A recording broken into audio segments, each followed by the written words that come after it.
looks like we got another project here. I've got a friend of mine, I could say his first name, my buddy Danny. I think he's seen my video on my shotgun. I trimmed my barrel down and did all that to it. Well, he gave it a shot, and he thinks he messed it up. He didn't mess it up that bad. So he brought the barrel over to me, and I'm going to fix it for him.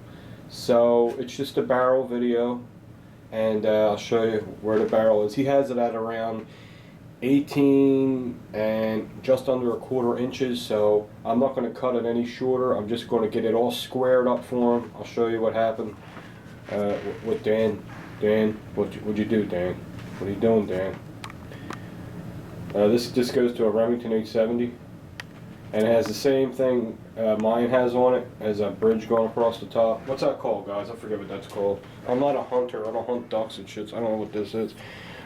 But here's the problem. He cut it, and he kind of cut it a little bit wrong. And as I put my square on it, Dan, you're gonna make me file. Wow. Dan, you're gonna make me file 1/8 of an inch. That's a lot of filing. So I have to make that barrel nice and straight for him. At the same time, I will have to blue the barrel as best as I can. Now, it's hard to match blue barrels that have this beautiful glossy finish. So if you're doing this, try not to take any bluing off on the edges as much as possible. So if you're sanding or filing, try to protect the edges. What you can do is you can put some masking tape around it, and as you're filing, in case you slip off to the side, you won't hit the side. That's what we're going to have to do here. Now this bridge that goes on top here, there's studs here. There's one here, there's one here, there's one here, and thank God, Dan, there's one here. We are going to have to get a Dremel. Why am I never prepared? Here it is. We're going to, this is a soapstone, guys. If you don't have a soapstone, you get these at Harbor Freight. We're going to have to get a Dremel and cut this off right flush with that stud right there, which is no problem. Okay, we'll cut that off with the Dremel. It's going to be flush, and then I'm going to bullnose it. I'm going to file it and round it off, make it nice and round. And I don't have the stuff here. Dan's going to have to order a sight, and he can put a sight, drill a hole, and then tap a sight in there, or he can get the kind of sight that clamps on this part. Okay. If I were him, the way it looks, it's that classic hunting looking gun. I would just put a brass beaded sight on the end of that. I don't have it. I could drill a hole for him, but I think I'll just let him take care of that because I don't know what size bead sight he's going to get. So what I'll do is I'm just going to finish this for him. I'm going to make this square. I'm going to cut this here, make this scoop around, nice and rounded, make it look nice and finished. And then when I'm done, we're going to clean it all up with alcohol. Make sure there is no burrs inside here, very important. And I'll show you the tools you need to do that. And then we're going to blue it. And my shotgun, when I blued it, took about 6 applications. So it takes a while till you get it dark enough to it blues. But it looks really good though when it's done. So here are the tools you will need to do this project if you guys are thinking about doing this. Now remember, guys, please keep your barrels at least 18 and 1/8, 18 and 1/4 inches or longer. You don't want to break the law and get in trouble. Okay? That's the law. To be on the safe side, guys, I know the barrel goes into the receiver about a good inch, but I would measure from the outside of the receiver to the end, and then measure about 18 and 1/4 inches and hack it off there. This way, if you got to take too much steel off and you go under the 18-inch mark, you still have room for error. You got to leave room for error and stuff like that. Okay, so here's the tools you're going to need. Last time I did this, I didn't show any of this, so it's kind of a different video. You will need, if you have it, you want to get one of these soapstones. This is a holder for soapstone. And soapstone, how you sharpen it, you can just sharpen it just right on sandpaper like this, and just slowly turn it. That's all, and it sharpens nice and pointy and accurate. And remember, the thinner the line, the more accurate you are. They will That's a rule of thumb in the steel industry. Okay, next thing you'll need is a Dremel. I'm going to put this little cut blade on there so I can cut that little piece of bridge off nice and flush and clean. The cleaner the cut, the less filing I have to do. The straighter you cut, the less filing you have to do. Filing sucks ass. It's a lot of work, and it makes your balls sweat. Anything that makes your balls sweat gets me angry. Okay, so that's why I got a good tool for that. Dremel makes the best Dremels, I think. Yeah, Black & Deckers make them. I don't know if Metabo or any of them super high grade tool companies make them, like Metabo and you know, the high end Milwaukee, Makita. I wish they would make a Dremel, because you know they'd make it super awesome. So you need one of these, you need one of these. You need a big file, you need a little file. You need a round wooden dowel, okay?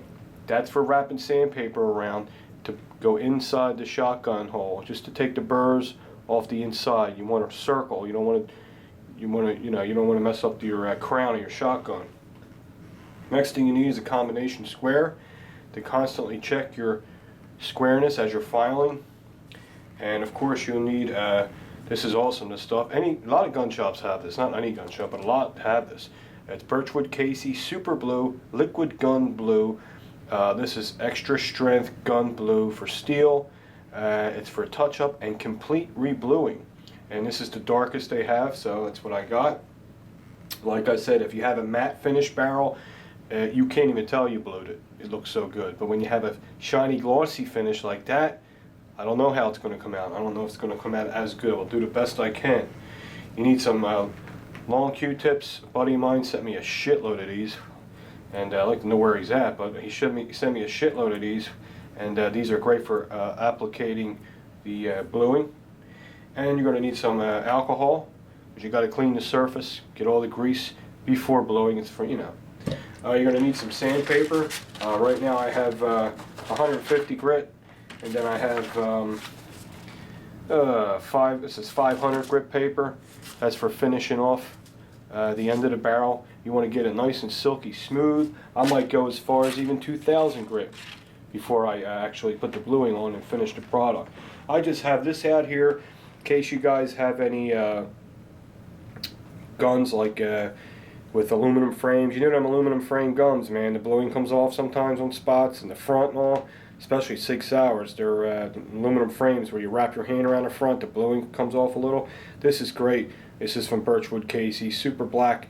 It's flat black. They have glossy black.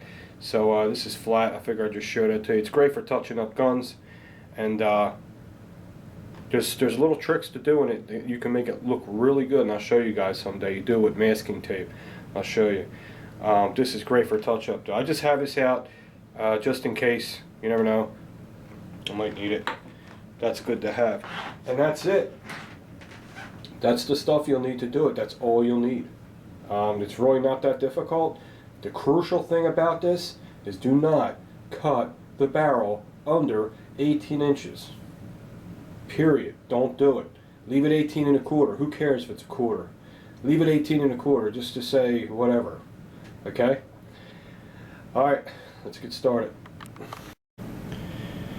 Okay, first thing I want to do is cut my line. And most important thing I look for is when I'm looking at this line, what side do I cut on? Do I cut on this side of the line? Do I cut on this side of the line? Or I just take that line out? So what you want to do is come down here and look. And I want to cut on, I don't want the blade to go past this side of the line. So I actually just want to take that line out, and that should put me right really close to being in a nice spot. So let me start this.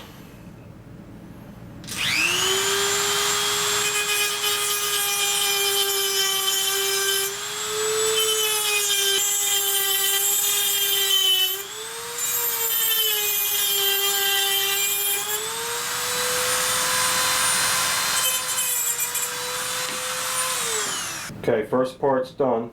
As you can see, I cut that. It's not too bad. It's pretty square looking. So I'm going to work on that with the file first before I even touch the front of the barrel. So I'm going to start filing that down, and let's see what how nice we can get that. Okay. and I'll just start it with nice straight strokes. I want this to be nice and square. And remember, I don't want to hit down here and scrape, which I need to, before I go any further, put some electrical tape there. Alright, we'll get back. I'll show you when I'm done, what it looks like. Okay, I got it nice and bull-nosed a little bit. Looks more finished like that. Of course, the bluing ain't on it yet. And I'll check it for square, make sure it's, you want to make sure it's not too much this way and not too much this way, so I want to check it for square.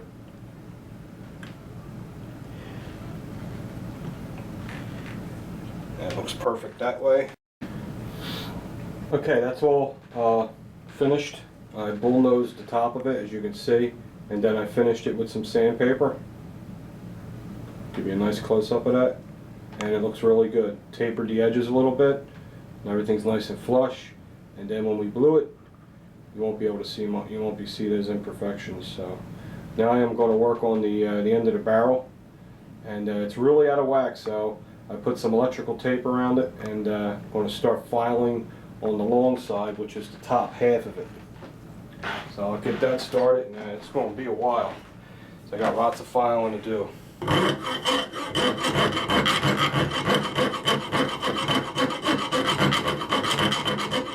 The worst thing you want to do when you're doing this is rushing filing. Filing takes a very long time. Very long time. You just got to sit down, get comfortable, and start friggin' filing. Okay, we're still out of square a little bit.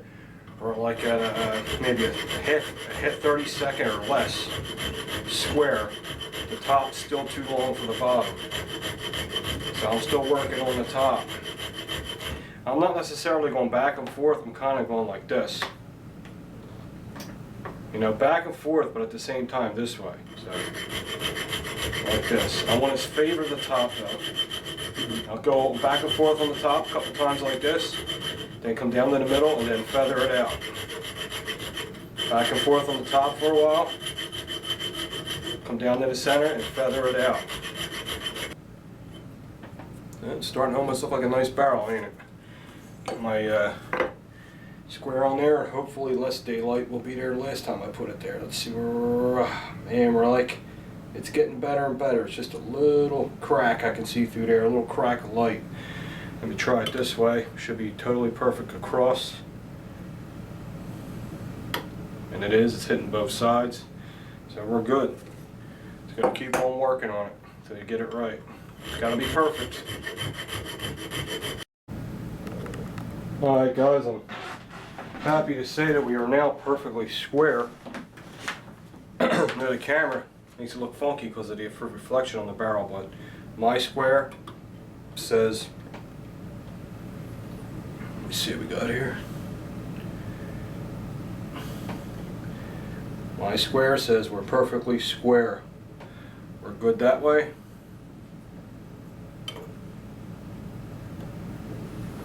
Touching on both sides that way. So what I'll do now is just lightly file the whole circle, because there's little grooves in it that you have to erase or it'll show right through the bluing. So I'm just going to go in a nice circle so all them grooves go away. Then I got to take an overall measurement and make sure everything's good. As long as it's over 18, or even if it's 18, it's okay, but I would like it to be a little over 18. Danny, I think we're going to be alright, buddy. So what I'm doing is, since I was filing at the top so much, the top has a different texture than the bottom. So what I'm doing is I'm blending it all together. Damn. We got... Yeah, we're good. We're at 18 1/4. We're at 18 1 2 3/16. So we got plenty of room for more filing. I need to file more because I want to get it smooth from top to bottom, because if you don't, it'll show through the bluing. Oh yeah, it's looking good. I'm happy with that. I'm happy with it because I'm pretty fussy. It's pretty damn good. Okay, now what I'm going to do is get some sandpaper, 150 grit, And I'll do is I'll wrap it around the file like this. And I just want to make this surface, because the file is rough and then sandpaper gets it smoother.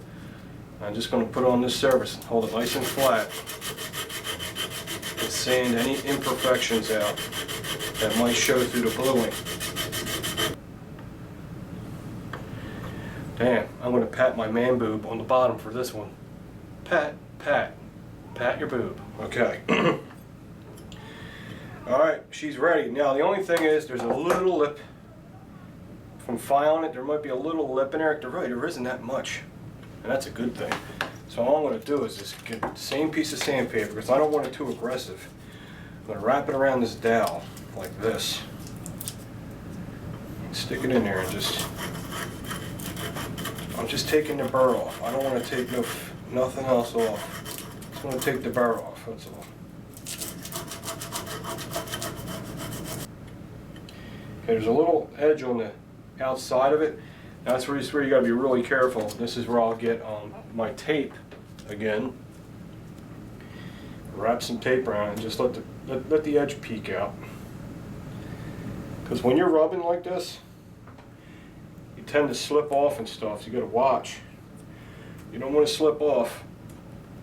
I don't want to have to blue no more than I have to. The best results is just bluing the face. If you could just get away with doing that, it'll look awesome. But when you have to blue the face and come around with the bluing, that's where people are going to see that you kind of you blued it a little. So what I'm going to do is just kind of, I'm just taking that edge off. I'm very, very carefully taking it off. All right, I'm going to clean this. Just get some rubbing alcohol. It's a great grease cutter, or a simple green will work. I like using alcohol when I'm doing stuff like this. Just put it on there, and you want to get any kind of grease, any kind of solvent, because I don't know if he cleaned it, or just my fingerprints will screw up the bluing if my grease from my fingers are on there. So I'm just, anywhere I got to blue, the face of this, anywhere. Get the birchwood Casey blue and shake it up. Don't shake it vigorously, just like that. Just tumble it a little bit. You don't want it all fuzzing up with bubbles and shit. You know? Eric might think it's a beer and try to swig it. I love picking on him. Eric, thank you. I take all my frustrations out on you. And I hope you do it back, because that just gives me the green light to do it back to you. That's why I like you do it to me. Okay. Now,